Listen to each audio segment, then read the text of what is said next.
Ladies and gentlemen, please welcome Ibu Erika Sedana. Thank you so much Bang Pau, supaya welcome. meriah ya Bapak Ibu.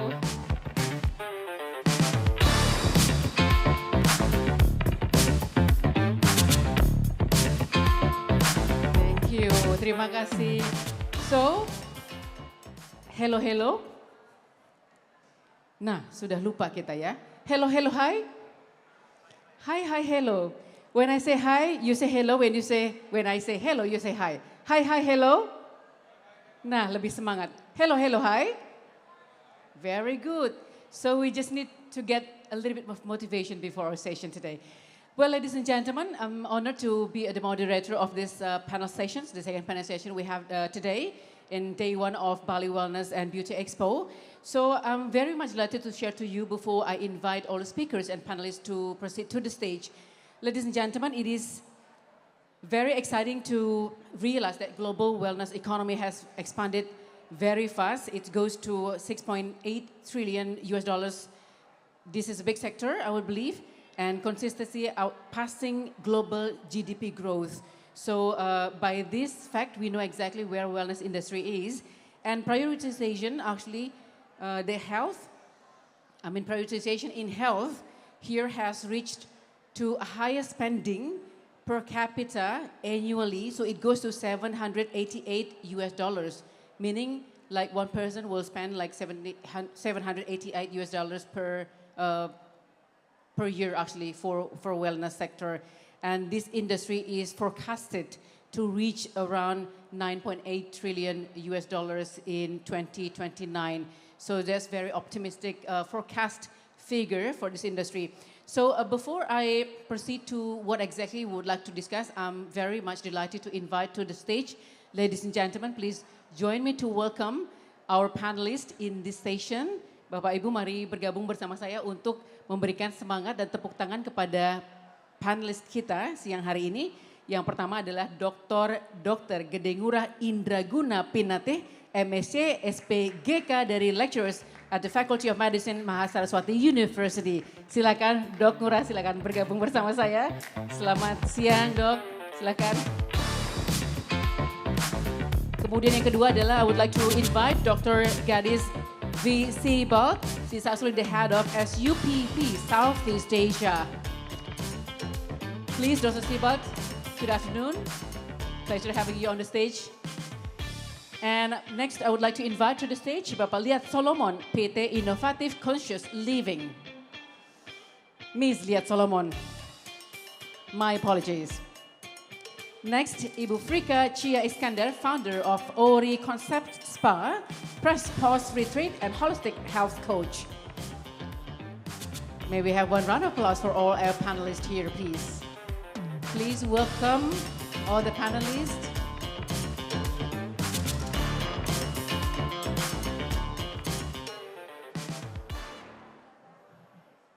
Well, to all the panelists, welcome once again. So it's indeed a pleasure having you all today in the stage of the second panel discussion we have for Bali Beauty, Wellness and Beauty Expo 2026. Well, ladies and gentlemen, and all panelists, of course, the panelists have aware of the discussions, and we actually will be discussing and explore more about the importance of the relationship between gut health, balanced nutrition, and overall well-being in supporting healthier lifestyle and then long-term quality of life as well. Then, of course, there will be, we will also be covering more about gut microbiome and then also digestive wellness and also healthy eating habits. So I would just like now to address to the audience that we have 50 minutes for the presentations and discussion with all the panelists. And if we still have enough time, we will also allocate some time for our audience to address some questions to all the panelists. Right, so can I just start first with Dr. Sibbald, the head of SUPP Southeast Asia. So if you don't mind to let us know today also to the audience how exactly you see the with the theme of thrive from within. How exactly we can connect, unlock the wellness through our gut health. Would you mind to share, please? I think you have microphone with you. Mine. Thank you. Oh, no, can I have? Yes, you mind, please? Hello, good afternoon, everyone, and thank you for having me here. Brief introduction, my name is Gadis V, Sibbald, and I have a background in developmental economics from University of Indonesia, and previously I also went to school in University of Toronto and Sydney. But my focus of dissertation was actually in developmental economics, so perhaps today I will be giving an additional perspective from the economic perspective on how the nutrition and gut health condition is in Indonesia. And I think I prepared some slides, if you don't mind. Yes, please. I think I need support from the control for the slide, please.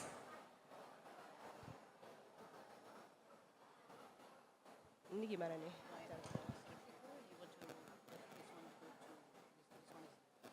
This one? Okay. All right. Okay, so again, my name is Gadis V, Sibbald. My background is in development economics. I hold a doctorate from University of Indonesia, and I currently lead the SUPP for Southeast Asia, a personalized supplement program built on blood biomarkers data. I want to come at this conversation from a slightly different angle than my fellow panelists. Not from the clinic, but from the market side. Because I think one of the most underappreciated reasons people struggle with their gut health and nutrition is not a medical problem, it's actually an information problem.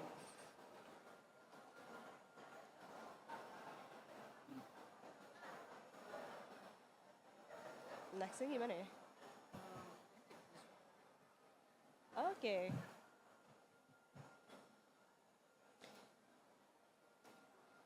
So, let me start with a question that might sound more economic than medical. Is that why do people keep buying supplements that don't work?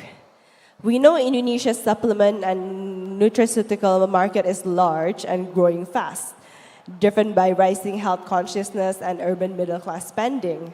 And yet, the majority of purchases are made on instinct, on what a friend recommends, on what an influencer posted, and what happened to be on the shelf at the nearest pharmacy.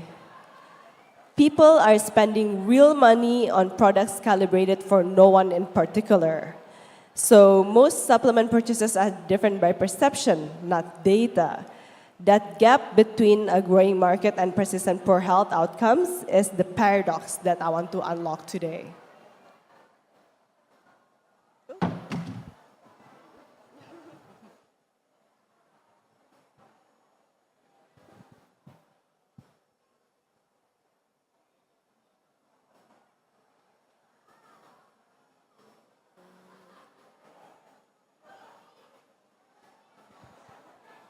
So,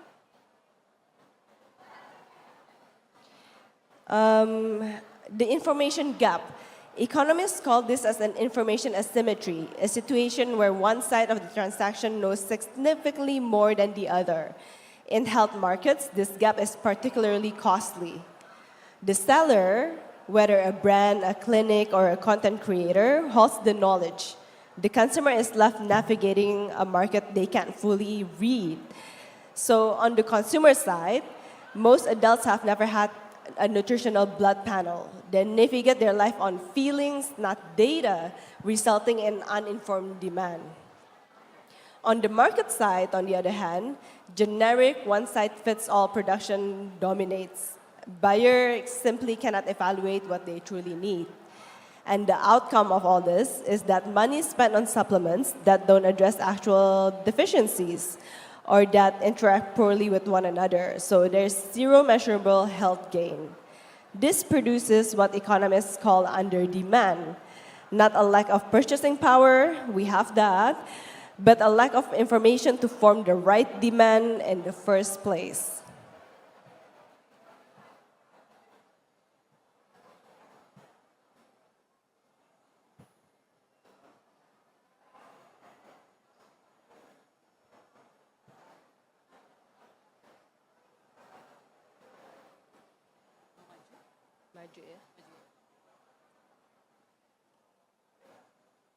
So, now let's look at what the data actually shows. And I will only cite figures that I can source. Based on the 2018 Risk-Reduced National Health Survey, 1 in 5 non-pregnant women of reproductive age in Indonesia are anemic. These are not women who identify as unwell. Many eat 3 meals a day, and the deficiency is invisible without a blood test.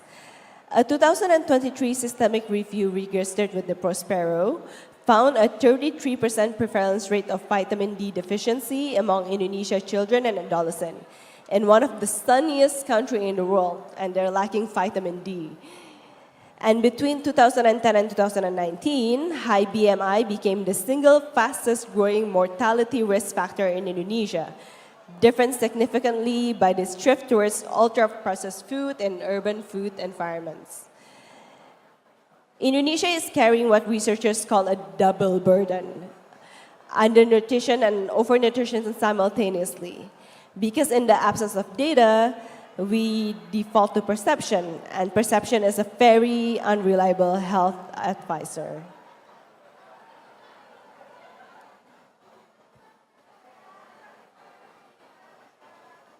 So, what does the solution look like? Not just clinically, but structurally. It needs to make personalized, data-driven nutrition guidance accessible at scale, not only for people who can already afford a specialist. At SUPP,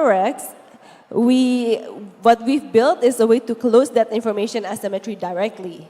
You can take a blood test, 120 plus biomarkers decoded at home collection through clinically accredited laboratory partners.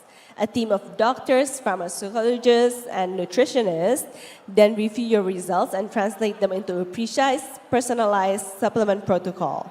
What to take, how much, and when. No guesswork, no self-browsing, just your biology read clearly. SUPP have decoded over 50,000 biomarker profiles. The pattern is consistent. People are far more specifically deficient than they realize, and they've simply never been shown that their health actually looks like on the inside. But please bear in mind, I'm not here to tell you that supplements replace food or that a supplement plan replaces clinical care. They don't. But in a country of 280 million people, we need scalable tools that bring the knowledge closer to the person who needs it.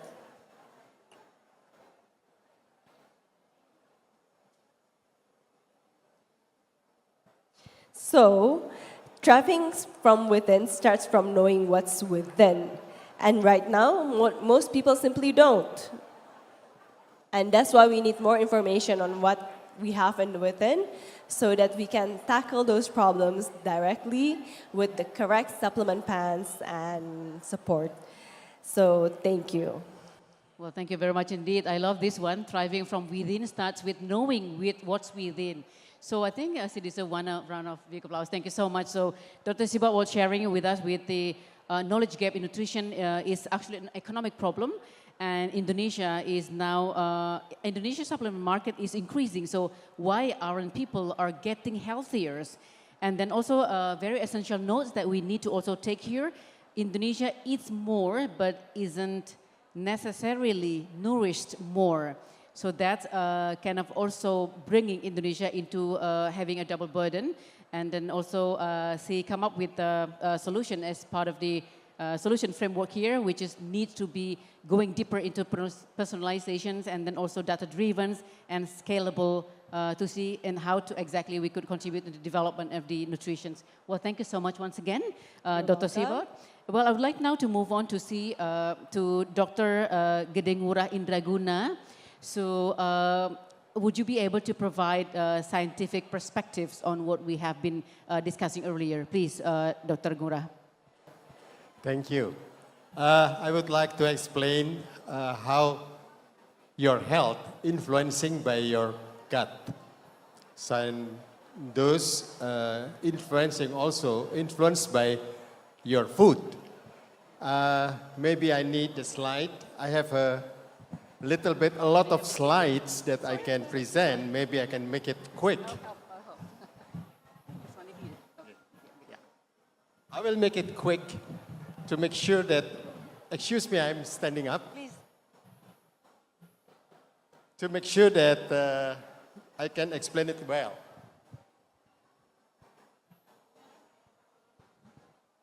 Yeah.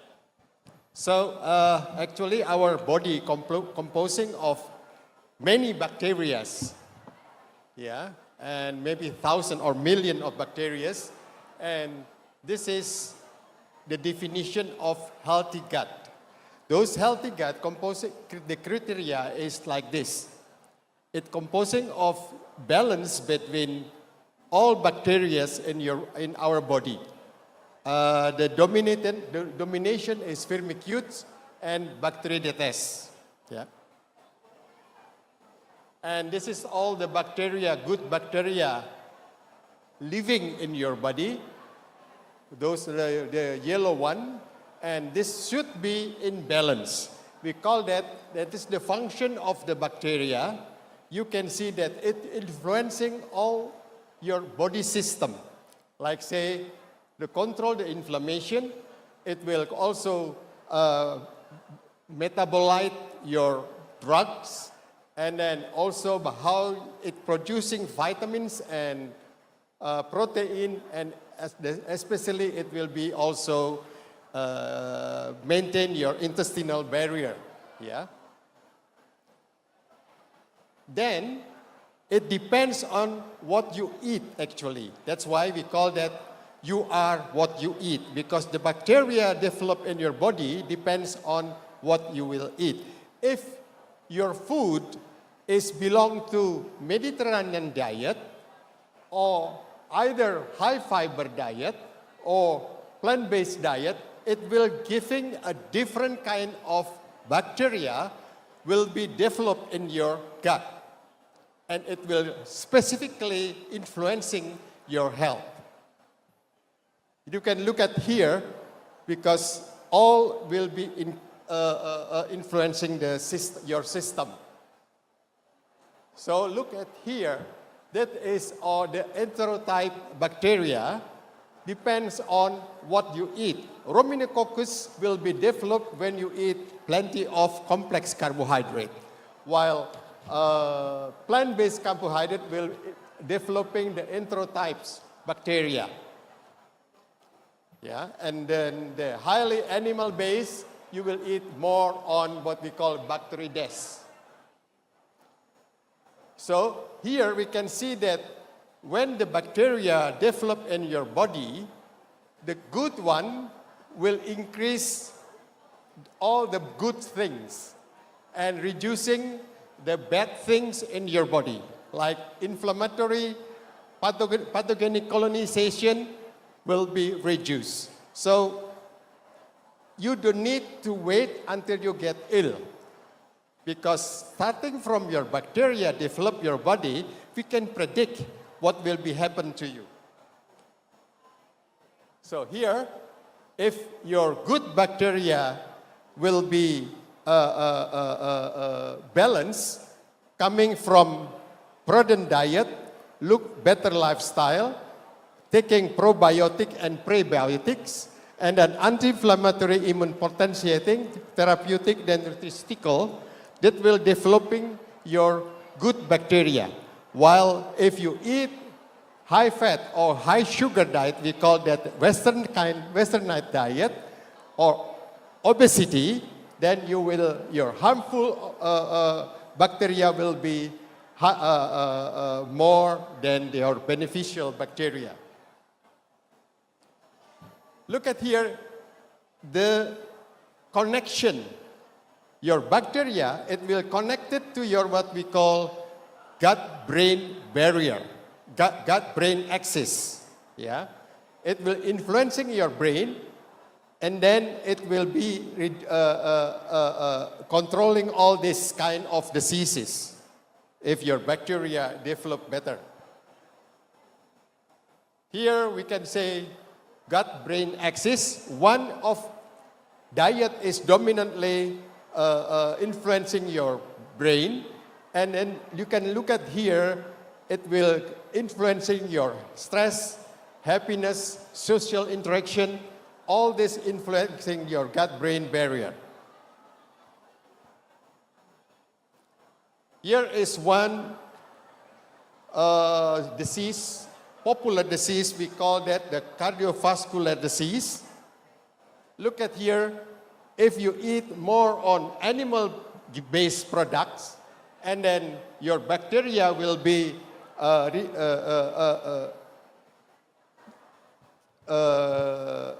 producing TMA, the TMA from your liver will be producing TMAO, then it will goes to the cardiovascular diseases. While then if you eat Mediterranean diet, then it will be reducing the TMAO, then those cardiovascular disease will be less. Yeah. And here we can see here the anti-inflammatory diet as well as pro-inflammatory diet will influencing your pancreas as well as your heart. This is the example of what we call probiotic and prebiotic food. The probiotic mostly coming from fermented food, while the prebiotic comes from more on fiber. Here that the marker that you can see here is first we call that the short chain fatty acid produced in your gut. And look from here we can see if your acetic acid, propionic acid and butyric acid high, your short chain fatty acid high, that means the more healthier is your gut. And look at here, why? Because the unhealthy food pattern will be disturbing your gut bacteria, and it will be also influencing the imbalanced short chain fatty acid. Then the body will be disturbed. And why is it important? Because we can predict all those kind of diseases starting just looking at your healthy gut. Yeah, this is the example of the result. If you look at your healthy gut, just look at here, can see the 3 dominant short chain fatty acid in your colon. And then the second is your microbiota analysis. You can check your microbiota analysis, what is dominantly in your gut. This is the result. You can read it from the result. And we look at here, if your bacteria diversity is low, means you are more risk rather than if the bacteria diversity is high. And then if the, the ratio between firmicutes and bacteria is low, means your gut is better than if it is high. So here we can say, starting from your gut, we can look at how good is your gut. Thank you. Thank you very much, Dr. Ngurah. Terima kasih banyak. So, thank you for sharing with us from the scientific perspective about gut microbiome and also preventive health. And I would like to also highlight the statement from Dr. Ngurah that you are exactly what you eat, and your food determine what type of bacteria we have, and also which also will determine our health and what's the possible diseases, and also that will exactly determine what will happen with us outside, like predictions of the diseases.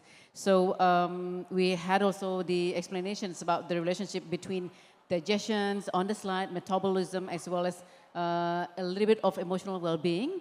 So thank you once again. I would like now to move on to our other panelists, Ms. Liat and also Ibu Frika. Would you mind to share, yes please, how do you see mindful eating, because we have highlighted in the front, mindful eating and healthier daily lifestyle habits. Please, okay, Leah. Yes, please. Yes, hi. My name is Liat Solomon. Basically, my honored colleagues here actually already said everything that you're just going to see a little bit of the same, just different colored slides. And we're going to just simplify things. Especially in Chinese medicine and traditional medicine, we know that all organs come in couples, like lung and large intestines, liver, gallbladder, our stomach and spleen and pancreas are also. And so our brain, our whole brain system, has actually a twin sister or twin brother, and this is our gut. So those two organs actually look alike. And the one thing that we do a lot, actually I'm the only one who have Indonesian slides, so I hope everybody can understand that. So basically, we are always very, very busy with stimulating our brains to function well, to learn more, to see more, to know more, to read more, to see more, but we forget actually our stomach, yes, the twin sister. Basically, our stomach is the second brain. And can you, oh, I don't have that. The clicker, yes. The clicker, and I click here, okay, sorry. So we go to the second one. So as I said, the second brain, yes, our stomach is our second brain, which is basically control. It's the balance that we have. When our stomach is in balance, it directly affects our mood, anxiety, mental clarity, and serotonin level. Serotonin level, if you know, this is the hormones of the feel-good hormone, yes? We have a dopamine, which is like go, go, go, and we have the serotonin, it's like I'm happy, I'm cool, I'm fine. So we always have to remember one thing super important is that we have something that's called pH balance. Once the pH balance is balanced, we are on the healthy side. And actually, if we remember that the start of every illness and every disease is overly acidic condition. So if you had heartburn when in the middle of the night, or you woke up thirsty, or you're going to the toilet more times than usual, then we do know that it's affected directly from your dinner, yes, what you had at dinner, or a late lunch. So also our brain is our immune control center, which is 70% of all cells live there, yeah? Okay. So how do we know that actually our gut is sending us SOS? The bloating and gas, yes, mood swing, anxiety, chronic fatigue, food intolerances. Food intolerances actually has been more and more. When I grew up, nobody was allergic to wheat. There was no gluten intolerance. When I was growing up, we ate bread every day, especially Mediterranean diet. We had bread, we had pasta. There was no issue. The one thing that we forget is that the wheat becomes smarter than us. Wheat used to be only 7 chromosomes, and once it was fed Monsanto chemicals and other chemicals and winds moving and water changing, now wheat has actually 28 chromosomes, which we have 23. So it could be more smarter than one side of our chromosome donors, which is our parents, yeah? And of course, brain fog. We can tell also that children that eat too much sugar, they're too hyper, they have brain fog, and so we always have to think that sugar level, when to give sugar.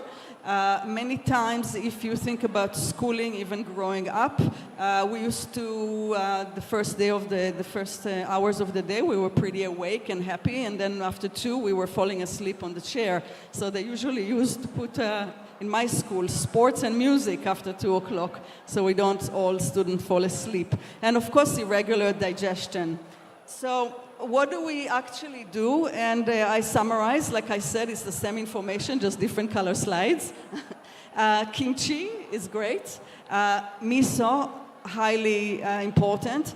Tempeh, you can actually eat tempeh raw. If you eat it raw, it actually also gives you B12, which is very hard to find in plant medicine, in plant products. So tempeh with sambal mata, delicious. Just cut it, slice it, put sambal mata, put it in the fridge overnight. Next day, yummy. The tehijo, of course, you want to buy from organic source. Make sure it's organic source, otherwise you're really drinking heavy metals. Sayur achar, which is basically pickles, yes? So any pickles, but not the pickles with white vinegar and sugar that you can buy in the supermarket, but homemade, super easy, super simple. I can answer how to make it later. I only have 12 seconds left. Natto. Natto is a great Japanese product. You can find it in some of the Japanese supermarkets, also in Bali, which is highly recommended. Caldo tulang and jahe, which is the two, you can find them, of course, in the supermarket. Myself don't eat caldo tulang. I don't eat bone broth. I actually have been on a plant-based diet, mostly macrobiotic, for the last 40 years of my life. I'm not 20, yeah? And I'm recently a little experiencing with fish, but mostly brown rice and vegetables and beans. This is my food. So again, 2 brain, 1 conversation, your brain and your intestines, which is 1 connection, yes, through the nerve. These are the main hormones that we're supposed to be producing: serotonin, dopamine, GABA, and cortisol. Quickly, running out of time, just a little bit of how do we incorporate all of those good things in our diet, not to forget them. And of course, we have to remember to walk, which is very difficult, I find, in Bali. Where do you walk? Maybe a treadmill is the solution. Of course, reflection, screen time to reduce, which is very, very difficult for all of us. We're all addicts. So this is what normal, regular Asian diet, and this is what we should be doing also on Asian diet. Again, small habits. If you want to take a photo, I'm not going to go through this because I'm running out of time. And then how do we heal our gut within, just that you know that you can create positive and friendly bacteria in your intestine within 10 days. Actually, the same day it's already affect you and affect your feeling overall, but within 10 days, it's huge. Just introduce it to your diet every day, yeah? The last page here. Like I said, your gut will heal faster than you can even process it. So give it a try. 10 days, experiment, see how you feel, and hopefully you adapt it to the rest of your life. Thank you. Thank you very much. Well, Liat, thank you so much for sharing about, of course, what we consume that would affect the serotonin, energy, and metabolism as well. And then also need to be aware of the SOS signal from our guts, our intestine. then healthy probiotic, prebiotic resources foods we have here, including the ease of having our homemade sugar when we need, and also the cycle of brain, intestine health, as well as serotonin, the cycle as mentioned, and also the Asian diet that we can actually create a positive bacteria of our own from the food we consume. Jules, thank you once again. So I would like now to move on to Ibu Frika. Would you mind to really encourage us also here in the audience to balance routines that support our well-being, and how exactly sustainable approach to nutrition, wellness, and our self-care, please, Ibu. Yeah, thank you.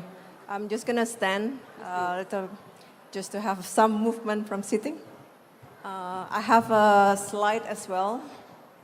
Hi, my name is Frika, and I am inviting you to see the gut health or our overall health through the holistic point of view. So when I talk about, can we go to the previous one, please? When we talk about health, right? When we talk about holistic, so just now we did talk about from the clinical point of view, what is gut, so I don't think I have to explain that again. But holistic, what is holistic? Holistic is looking it from different aspects, many different aspects. When we are saying that, oh, we have this skin rash, for example, and from that skin rash, are we only treating the symptom, or are we treating also what's the root cause of that? And it could be that the root cause because there's already imbalance within the body, right? And it could start from the gut on what, and then go back again to understand what have we been eating.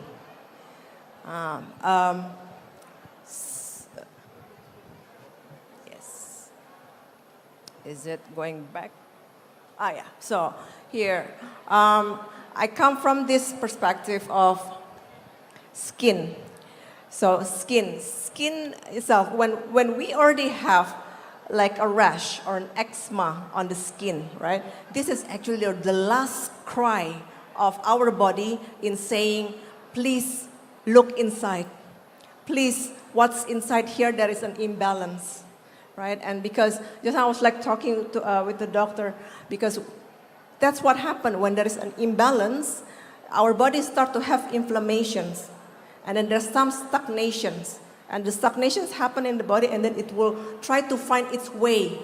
Maybe it wants to find its way out.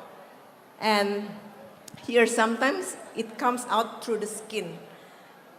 And you know that skin is our largest organ. It's our largest organ of the body.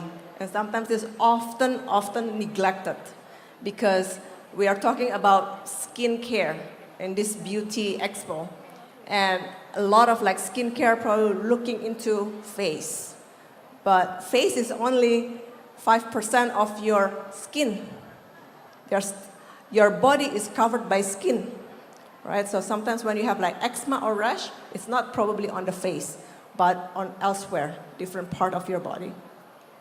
So yeah, what I would like to invite is to also be aware of what you put on your skin, what kind of skin food that you give, because sometimes we put like sun lotion. Do you know what's the ingredients in it? All right. So we thought like it's about protecting yourself, but that lotion is being absorbed to your body, goes to your entire system. Yeah. And then in terms of detoxing, detox. Removing toxin, right? And also look into this skin rejuvenations, skin detoxing rituals, like opening up the pores, a lot of like good scrub, because that will also open up the detoxing pathway. Yeah, skin food. Now, looking into the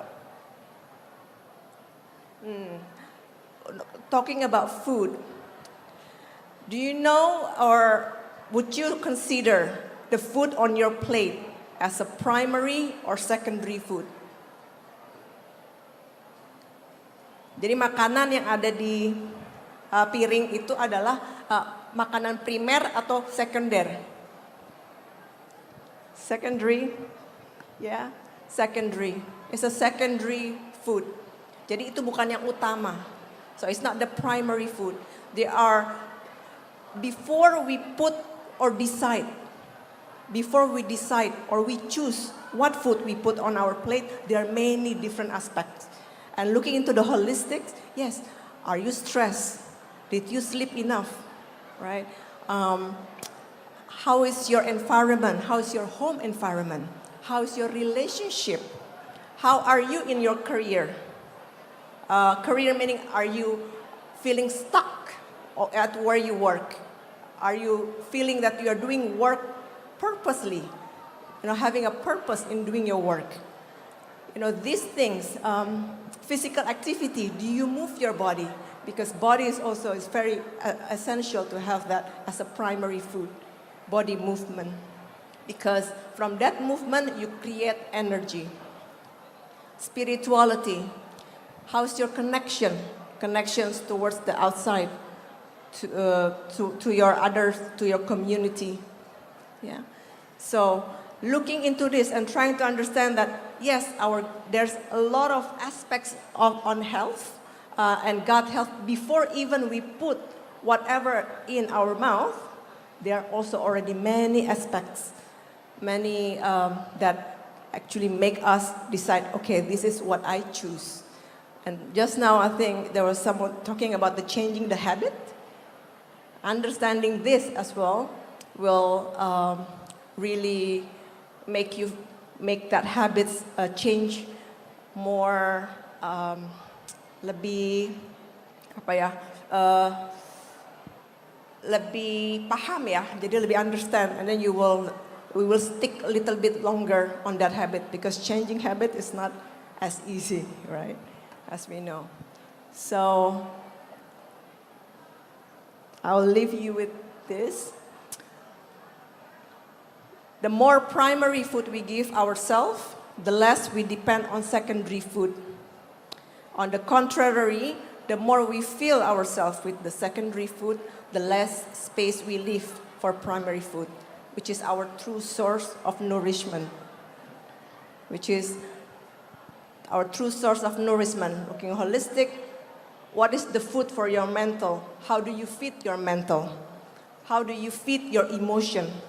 How do you feed your soul? How do you feed your environment? And now, I'm not going to go to the trash issues now, because the environment is also what we feed, which also affect, right? That's the holistic point of view. Thank you. Well, thank you very much, Ibu Frika, for sharing gut health from holistic point of view. And we also have the understanding on the why behind it, and the what, for instance, what exactly we have been eating before. And also understanding about the needs of protecting ourselves from the ingredients of the skincare or lotion that we have been using so far, and also the deep understanding about the difference between primary foods and secondary foods. So I just want to address one question, Ibu Frika. So how do we switch our mindset? What exactly you want to do, most effective ways that you understand so far to be able to switch our mindset from seeing the food that we have on plate, on the table so far as a primary, to what exactly primary food are now, the primary foods that we have now, supposed to be. Most of the time, a lot of people actually, they make some change because there's already some sickness or some illness, and then they say, okay, I have to change, and then they try to do something. But in terms of to make the change, you have to feel the benefit. You have to feel the benefit. Okay, I want to, so be consistent.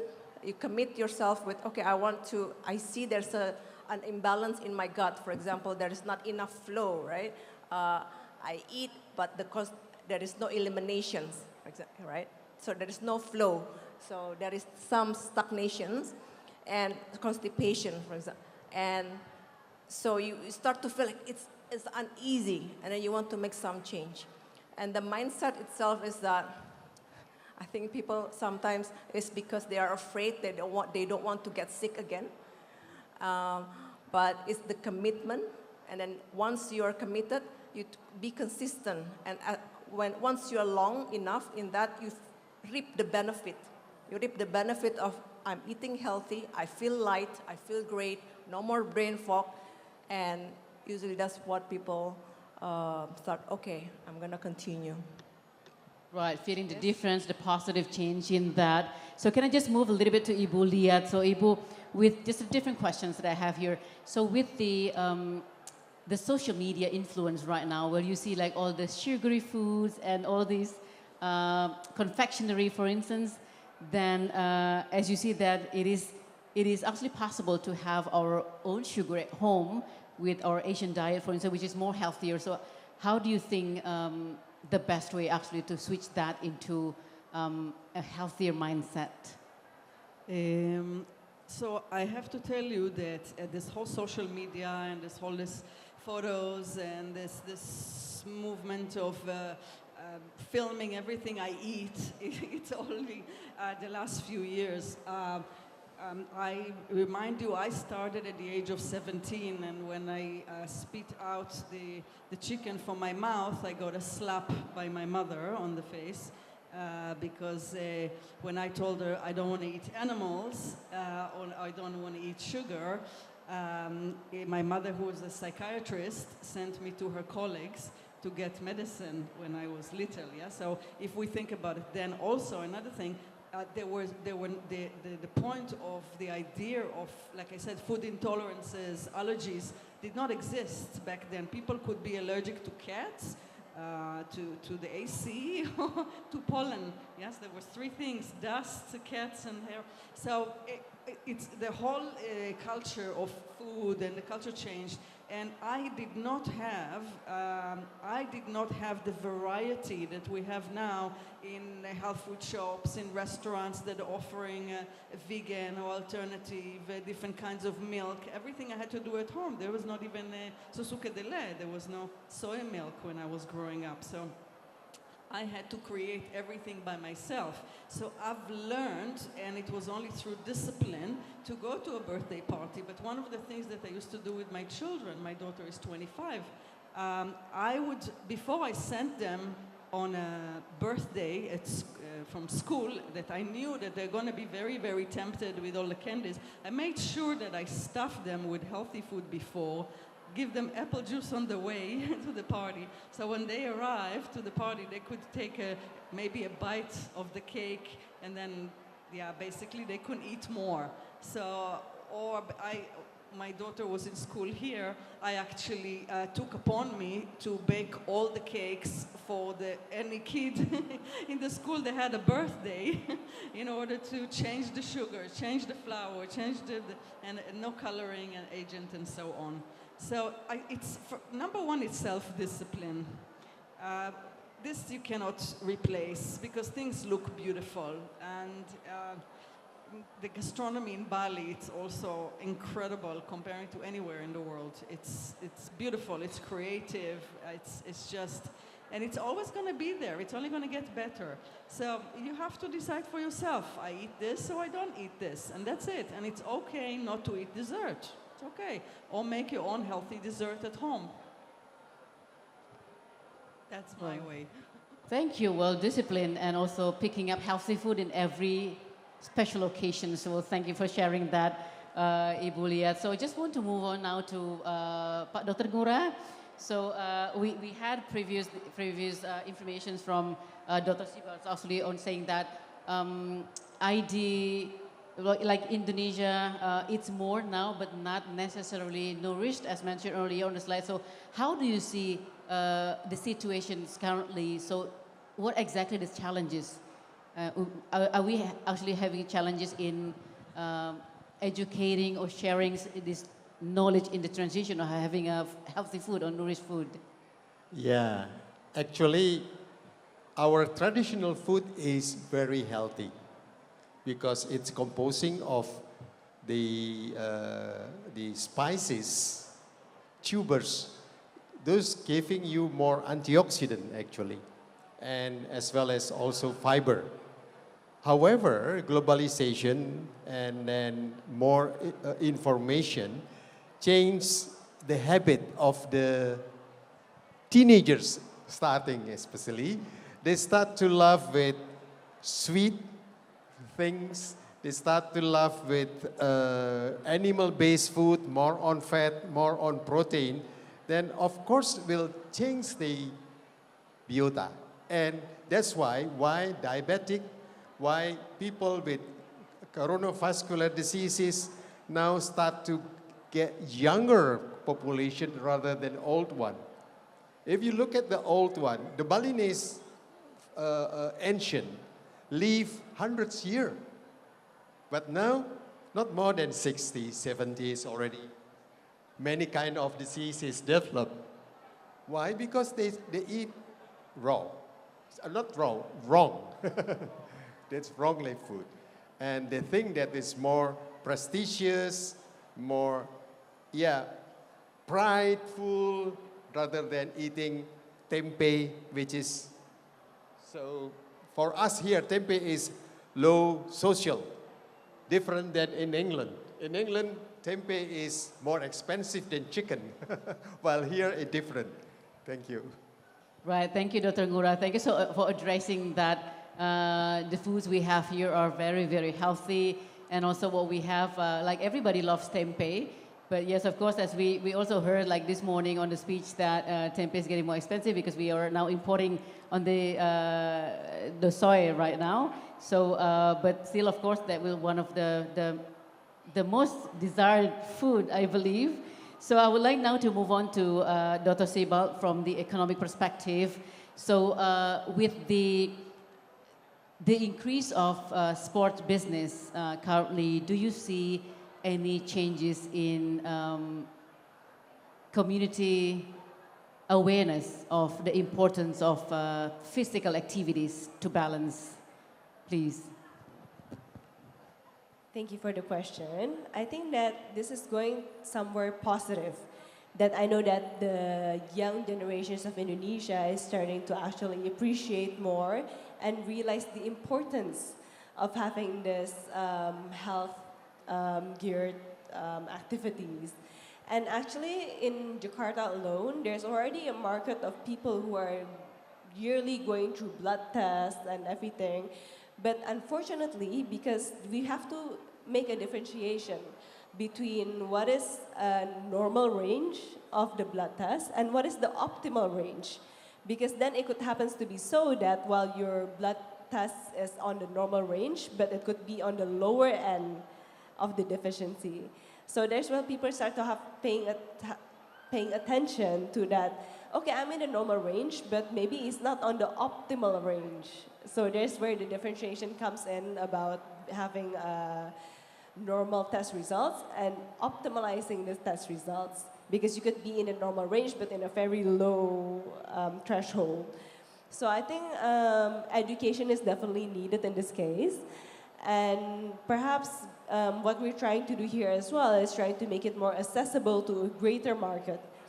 Because I know that some of the young professionals in Jakarta, they're already doing yearly blood tests, yearly checkup, but they're not getting a full information of how, whether, yeah, you look okay, you're in a normal range, but like, they also need to find out the difference between normal and optimal.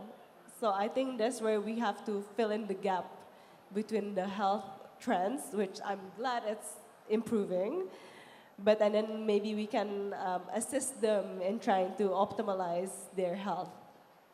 Thank you. Well, thank you, Dr.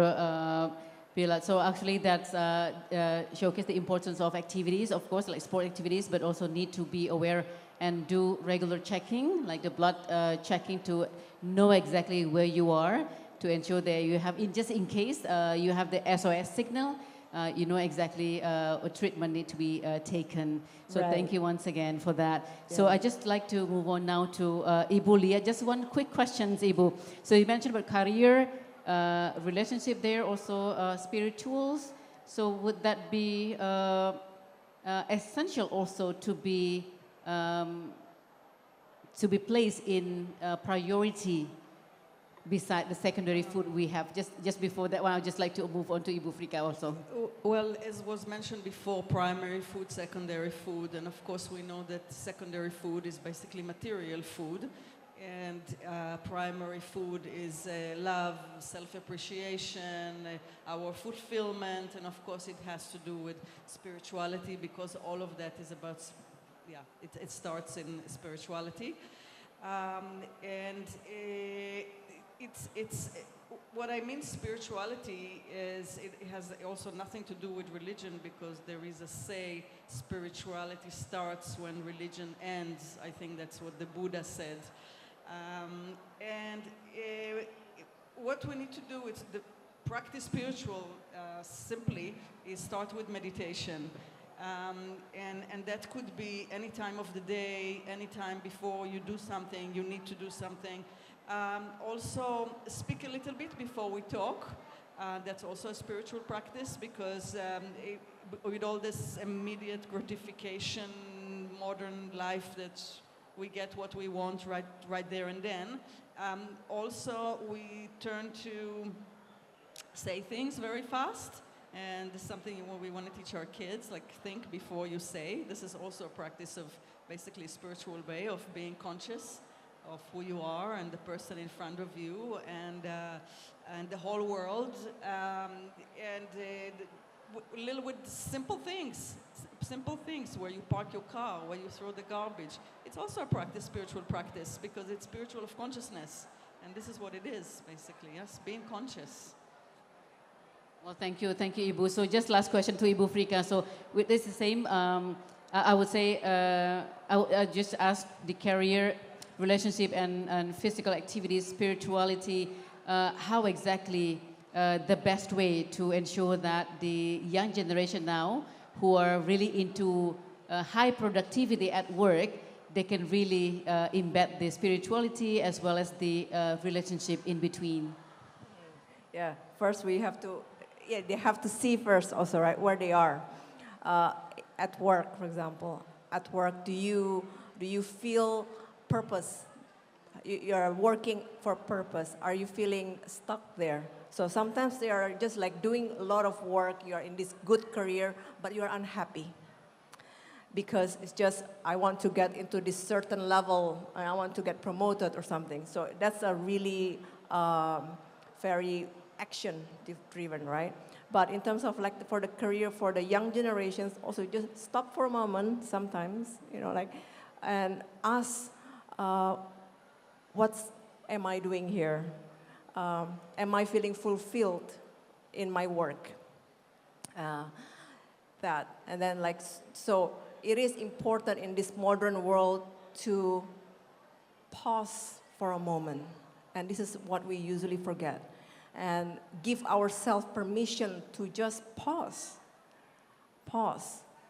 breathe, or sometimes even for our gut to have a break, which is like doing some fasting or detoxing, right? Because they have been doing so much for us, digesting for us 24/7 since we were born. And it is good to give that a bit of a reset. Do like a skin detoxing, skin exfoliation, deep and detox, because that is also give a bit of a reset. Instead of putting more and more and more, what we have to also remember is to clean and to release. Then we can able to receive. Right, so amazing. So goal is important, productivity is important, but also in certain period of time, having a pause and also breathe is even much more vital to reset. Well, thank you very much. I believe we have so many important highlights in this discussion session. So just before we close, I would like to just invite all the panelists to address one short closing statement associated with Thrive from Within, Unlocked Wellness through Gut Health and Nutrition. Would you like to go further with that, please? Sure. So as I've mentioned before, there is some information asymmetry in the supplements and nutrition market, I feel like our first step is to actually educate and give more information to the consumers, because right now it's heavy towards the producers, to the content creators. They have way more information compared to the customers that's actually researching and wanting to get better. So the point here is so that we can have actually provide more information to the consumers so that they're making informed decisions about what supplements they have to take, what nutrients they have to be intaking. And that way we can have some bridge to the informational asymmetry so that we can have equal knowledge, and then the customer is as educated as the suppliers. And that way we can make informed decisions about what supplements we should take, what nutrients we are lacking, what we should improve. And I think by bridging this disparity, then hopefully we can have a better health outcomes in Indonesia. Right, thank you. Equal knowledge and better health to all of us. Yes, please, Ibu Frika, one last short closing statement, please. Yeah, I would go for the pause. Don't forget to pause, slow down in this very action and goal-oriented life.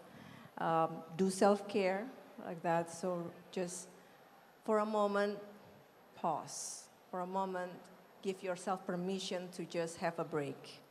Because sometimes when you have that break on that time, you sometimes have all the answers that you need. You have all the answers and you know which step that I would want to take. Yeah. Thank you. So pause, slow down, self-care, not to forget. Yes, please, Dr. Ngurah, please one last short closing statement, please. Okay, thank you. Yeah, there are too many misinformation about healthy food. But I say there isn't none healthy food. The most important is how diverse is and what the composition of the food, the diversity, variety, and the freshfulness. We don't eat something rotten, but fermenting is important. Thank you. Thank you. Understand better on the composition of what we eat. Please, Ibu Liat. Yes, so I think there is only one word that I can actually summarize all of it. It's we need to simplify. Simplify, this is it. Live simply, eat simply. One thing really, really important is you really, really don't need so much stuff. You don't need so much clothing. You don't need so much jewelry. You don't need so much shoes. It's very simple. I used to have, 20 to 50 pairs of shoes. Now I have 3. It really makes my life more easy to choose. So simplify. You really don't need, I even decided I don't need hair color. It was just beginning of COVID because it made my life more simple. So simplify. Right, thank you so much. So simplify, I like that word. Thank you so much. So ladies and gentlemen, one round of applause for our panelists here. Ibu Liat, thank you so much. Bu Frika, thank you so much. Pak Dr. Ngurah, thank you. Dan Dr. Sibbald, thank you so much. So ladies and gentlemen, that was our discussion on the panel entitled Thrive from Within, Unlocking Wellness Through Gut Health and Nutrition. So thank you so much for your attention in this panelist. I'll just hand over the floor to my colleague here, Bang Paul. Silakan Bang Paul. Oke, thank you. Tepuk tangan dong sekali lagi untuk moderator dan juga speaker kita. Ladies and gentlemen, thank you once again for our moderator and all amazing speakers for such an insightful discussion. We hope this session has provided new perspective on the importance of maintaining health from within through proper nutrition and balanced body. And moving forward, ladies and gentlemen, we'd like to invite our distinguished speakers to remain on the stage because we are going to have a certificate and token appreciation session. Kami juga mengundang Erika for handling this certificate and token appreciation for the speakers and also to moderator.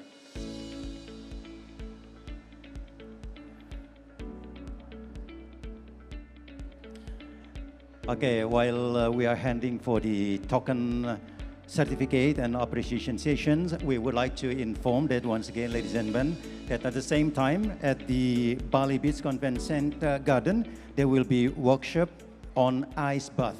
at 3 o'clock. Once again, if you are interested in this topic, you may move to the Bali Beach Convention Garden for workshop ice bath. Thank you.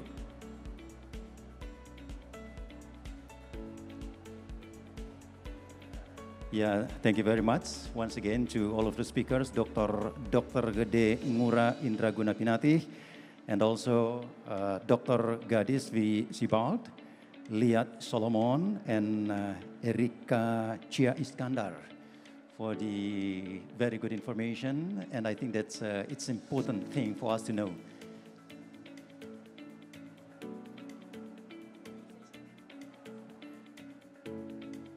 And photo session.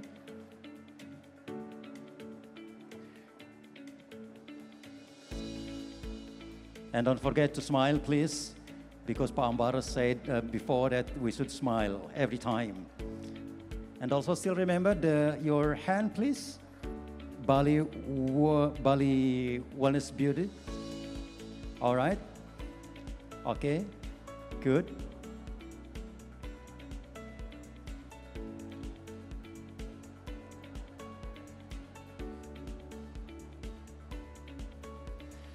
Yes, thank you very much. All the speakers, you may return to your seats, please.